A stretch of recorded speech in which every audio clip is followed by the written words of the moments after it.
She wasn't crying because I was leaving. She was crying because he wouldn't stay. That realization hit me harder than any scream, any thrown plate, any curse a betrayed husband could expect. Her tears weren't mine. They belonged to someone else. And in that instant, something inside me went cold.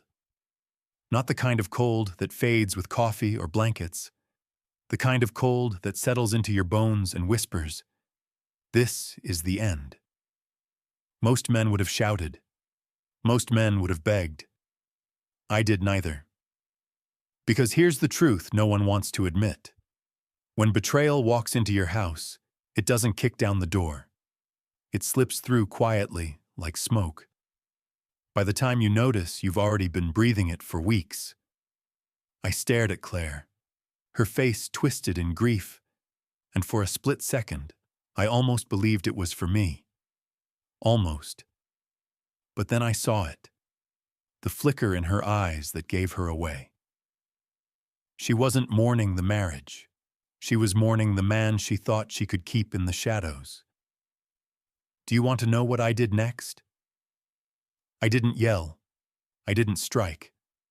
I chose something colder. Something she never saw coming. And if you think this story ends with tears and apologies, you're wrong. Because that night, I began teaching her a lesson she would remember for the rest of her life. For 15 years, I thought Claire and I were the kind of couple people pointed to when they needed proof that love could last. I worked with my hands, building tables, porches, chairs, things meant to hold weight and stand the test of time. She worked with her voice, teaching children how to spell, how to add, how to sit still long enough to believe the world made sense. Together, we looked solid. From the outside, we were the picture of stability. No children, though not for lack of trying. That was just one of those quiet disappointments we folded into our story, tucked away like a letter we didn't want anyone to read. We laughed about it when people asked, made it sound like a choice. Maybe in a way it was. We had a little house, a circle of friends, inside jokes only we understood. Neighbors would say things like, "You two are perfect together," and I let myself believe it. Because sometimes belief feels safer than truth. But here's what I should have remembered. Wood can rot from the inside long before the surface shows a crack. And marriages are no different. The cracks didn't arrive like thunder. They crept in like dust. A silence here, a shrug there. We used to stay up late imagining what life might look like on a piece of land with chickens and a dog. But those dreams dried up, replaced by bills, schedules, Claire's endless excuses for why she was too tired, too busy, too something. I noticed the small changes, the way her phone lit up late at night, the way she scrolled while I tried to tell her about a project, the way her laughter grew rarer, as if joy was something she kept hidden from me. And yes, even the way she started showering at night instead of the mornings she'd always claimed felt more natural. I told myself these were just habits, that every couple drifts, then drifts back. But deep down, I felt it, the shift, like a foundation giving way beneath a house. Quiet, invisible, but undeniable. And I was about to learn that the rot wasn't from storms or time. It was something far worse. It was coming from inside my own home. It started with a bill. Something so ordinary, it should have gone straight into the drawer with the rest of the paperwork I never looked at twice. But that night, for reasons I still can't explain, I opened it. The numbers looked fine. Water, gas, electric. Then my eyes caught the phone statement. At first, nothing unusual, until I saw the data usage spike. 1:47 a.m. I wasn't awake at 1:47 a.m. I was asleep, heavy as stone after a 10-hour day. But the log didn't lie. Video calls, messages, consistent, precise, like clockwork. I remember staring at the screen, waiting for some rational explanation to materialize. Spam, maybe? A glitch in the system? But denial has a short shelf life, and the more I scrolled, the clearer it became. Someone was keeping my wife awake when I wasn't. I didn't confront her. Not that night. Not the next morning. I played along, the dutiful husband, nodding at her stories about errands, smiling at the neighbors' compliments, pretending nothing had shifted. But inside, something had. A drip of doubt. Slow, steady, unstoppable. People think betrayal arrives like a storm, violent and sudden. The truth is, it seeps in like water through a crack in the ceiling. By the time you hear the drip, drip, drip, the damage is already done. After that night, I started watching her. Not obsessively, not like some jealous fool checking pockets or sniffing clothes. No. I watched the way you watch a crack in the wall of your house, measuring if it grows wider each day. Claire had always been predictable in her rhythms. Morning showers, evening tea, phone on the counter while she cooked.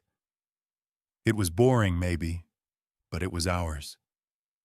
Then the patterns shifted.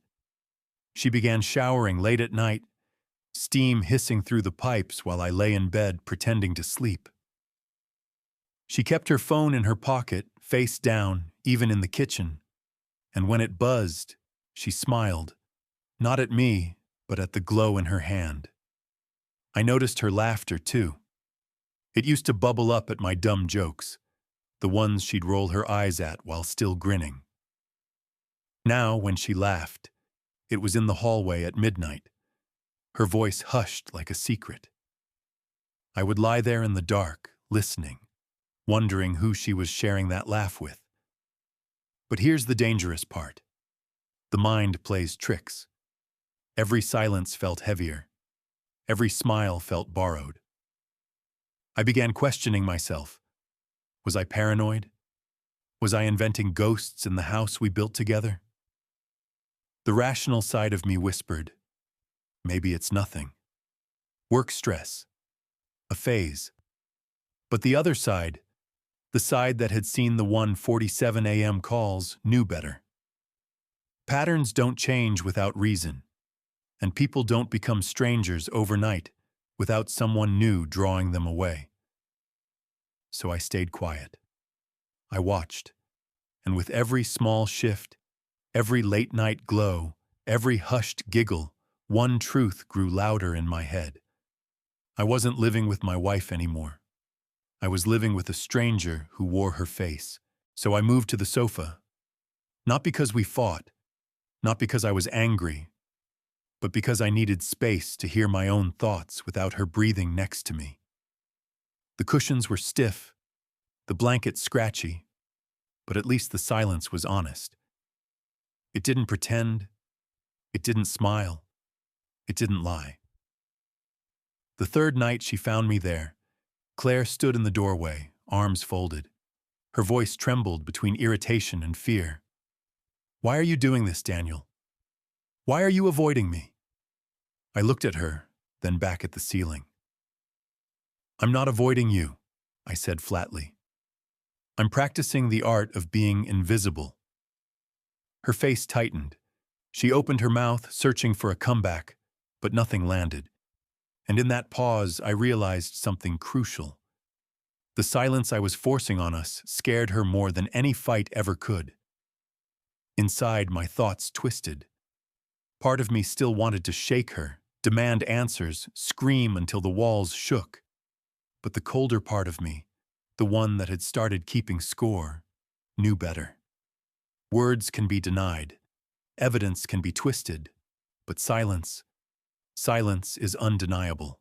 It lingers, it seeps under doors, it makes guilty hearts reveal themselves. So I let the quiet do the work. And for the first time in weeks, I felt like I was holding the stronger hand. Curiosity has teeth. It doesn't nibble, it bites. And once it locks its jaw, you can't shake it off. One night, after Claire slipped into the shower with her phone tucked under her towel, I sat at the kitchen table with my laptop. I typed the unfamiliar number into a search bar, half expecting nothing, half dreading everything. The name popped up almost instantly. Ethan Ward, 36, real estate broker, single. His picture showed a man who had spent too much time learning how to smile in mirrors, the kind of grin that belonged more to a sales pitch than a soul. I scrolled further. LinkedIn posts about networking, Facebook check-ins at wine bars, a photo of him holding a glass like he owned the world, polished shoes, starched collars, captions dripping with ego, a man who survived on charm, who believed confidence could excuse anything. And suddenly, he was sitting at my dinner table every night, in the empty chair across from me. Not in flesh, but in the glow of Claire's phone, in the laughter she saved for him, in the secrets she carried past midnight. I printed his picture. Not for revenge, not yet. I slipped it into an envelope and hid it in the bottom drawer of my nightstand, beneath receipts and instruction manuals. Because even if I wasn't ready to confront her, I needed proof that I wasn't losing my mind. His face stared back at me, slick hair, practiced charm, and I thought, this is the man she risks everything for? This is the man who thinks he can walk into my marriage without consequence? He had no idea I'd already opened the door he slipped through, and I wasn't planning to close it quietly. The night after I found Ethan's name, Claire staged a performance. The dining table was dressed like a holiday. Roast beef, mashed potatoes, candles, and a bottle of Cabernet we usually saved for anniversaries. But the smell wasn't comfort. It was desperation, heavy in the air before I even stepped into the room. She moved around the kitchen with rehearsed grace, humming off-key, smiling too brightly, as if she was auditioning for a role she'd already been fired from. "Sit," she whispered, sliding a plate toward me. "I thought we could reset." Reset.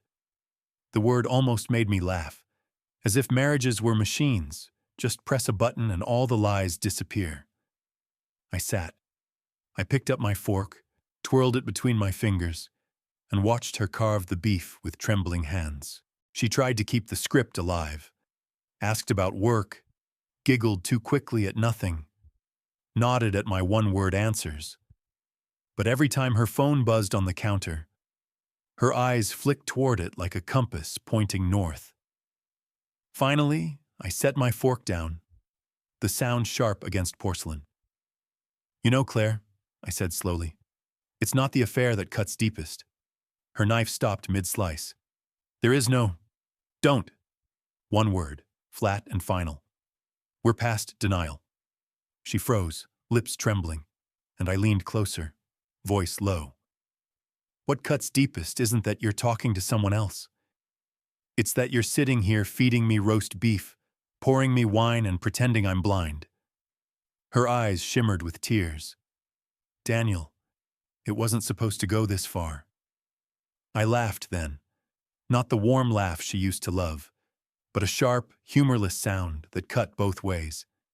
"So you wanted attention, and you got it. Congratulations, but you forgot one thing." Her voice cracked, brittle as glass. "What?" I let the silence stretch until even the clock on the wall seemed to hesitate. Then I whispered, each word deliberate, a blade sliding between ribs. "You forgot that silence doesn't mean blindness." The words shattered her. Her tears spilled over, streaking mascara down her cheeks. She reached across the table as if to tether me, fingers clawing at air. I pushed the chair back slowly, deliberately, and stood. Behind me, the clock ticked, not marking dinner, not marking love, marking the exact second the curtain fell on her performance, and the audience, me, was finished clapping. The cafe was half empty, lit by cold fluorescent tubes that made everyone look a little sick. That suited me just fine. Ethan Ward sat in the corner, phone in one hand, fork in the other, laughing too loud at his own words. He was the kind of man who mistook volume for importance. I ordered a coffee I didn't want, sat close enough for him to feel it. It didn't take long. He glanced up, our eyes locked, and the blood drained from his face like a curtain dropping after a bad play. I didn't move, didn't smile, didn't blink. I just let him drown in the silence. His voice cracked mid-sentence. He set the phone down, fork clattering on porcelain. "Daniel," he muttered, too low for anyone else. This isn't what you think." I leaned forward, elbows on the table, lowering my voice to match his. "Then enlighten me. What exactly do I think?" He swallowed hard. "She told me you two were unhappy. That it was basically over." I tilted my head, slow, deliberate. "She told you my marriage was over, while she was still wearing my ring? Cute." He shifted in his seat, tugging at his collar. The confidence that had sold houses and charmed strangers was gone. Now he looked like a boy caught with stolen candy. I let the silence stretch again. People underestimate silence. It burns hotter than rage.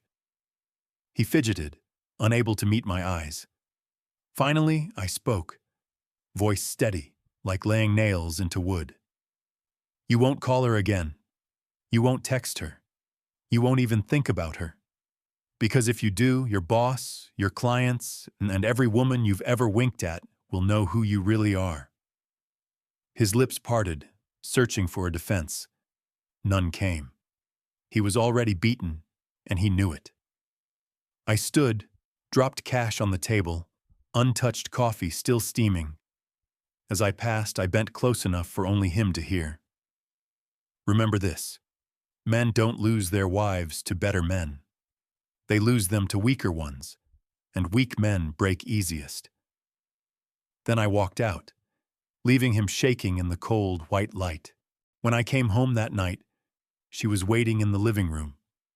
Hair tied back, eyes raw from crying, a blanket clutched around her like armor. The air smelled of stale wine and panic. She didn't ask if I was okay. She didn't ask if we could talk. Her first words cut through the silence like glass. "What did you do to him?" Not, "Are you leaving me?" Not, "Can we fix this?" No, what mattered to her was him. I stared at her, the pendulum clock behind us swinging its slow, merciless rhythm. Tick, tock. Each sound hammering the truth deeper into me. "You're not worried about me," I said. "You're worried about Ethan." Her lips parted, but no words came. The clock answered for her. Tick, tock. And in that moment, everything inside me shifted. I'd spent weeks grieving a marriage, clinging to the hope that maybe, just maybe, she still chose me. But her tears weren't mine. Her fear wasn't for us. It was for him. The pendulum swung, steady, final. I felt something colder than rage. Clarity. The kind that doesn't scream, doesn't break dishes, doesn't beg. I rose, walked past her, my shadow cutting through the lamplight. The clock ticked behind me, counting down the end of something I should have buried long ago. And for the first time, I didn't feel like the victim. I felt free. I didn't rush. Revenge that lasts is never rushed.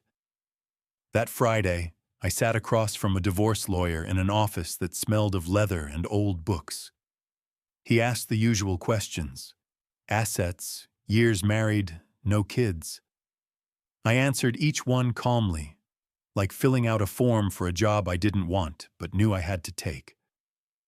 When he asked if reconciliation was possible, I just shook my head.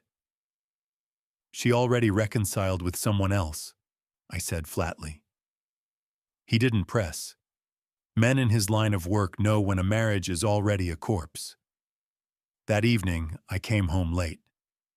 Claire was waiting at the kitchen table, eyes swollen, hands trembling as she pushed a stack of glossy brochures toward me. Marriage counseling, smiling couples holding hands, promising salvation through scheduled sessions. "Please," she whispered, "just try one. If you still want to leave after, I won't fight you."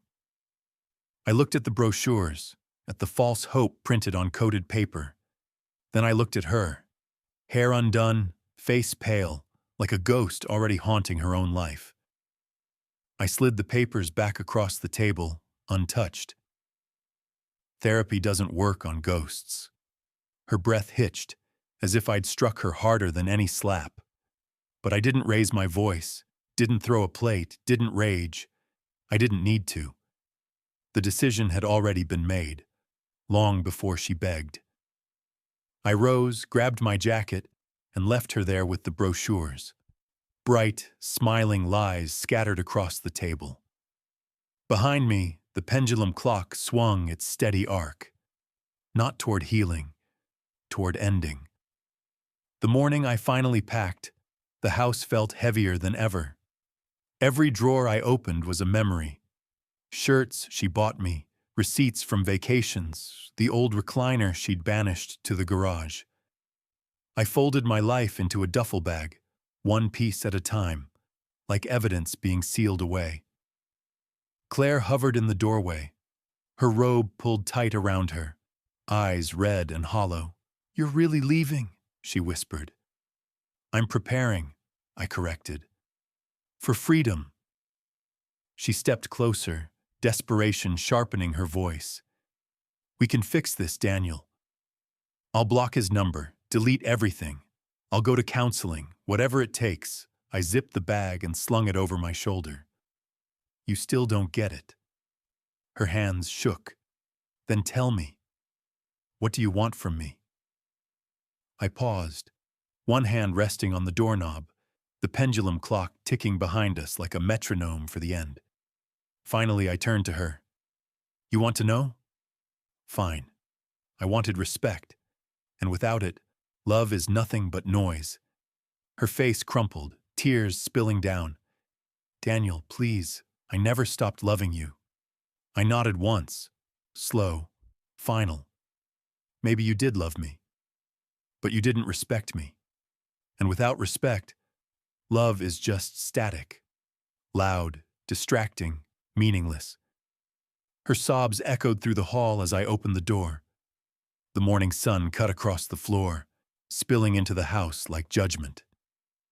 I stepped outside, the weight of the duffel on my shoulder, the air crisp and clean. Behind me, the clock kept swinging, but for the first time in months, it wasn't counting down to an ending. It was marking the beginning of my freedom. The road stretched ahead of me, long and empty, the morning sun bleeding across the asphalt. For the first time in months, I felt something I hadn't expected: peace.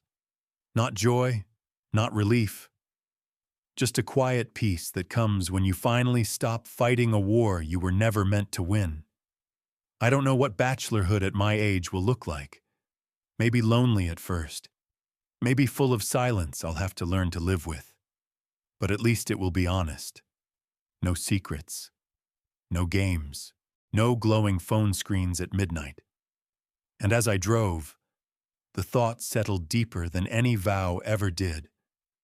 Sometimes the bravest thing a man can do isn't holding on. It's letting go. So tell me, if you were in my shoes, would you have stayed and fought for a ghost of a marriage? Or would you have walked away and chosen freedom? Let me know in the comments. I read every single one. And if this story struck a chord with you, if you've ever felt the weight of betrayal or the sharpness of letting go, make sure to subscribe. Because there are more stories like this. Stories of love, loss, and the kind of revenge that doesn't need fists, only silence.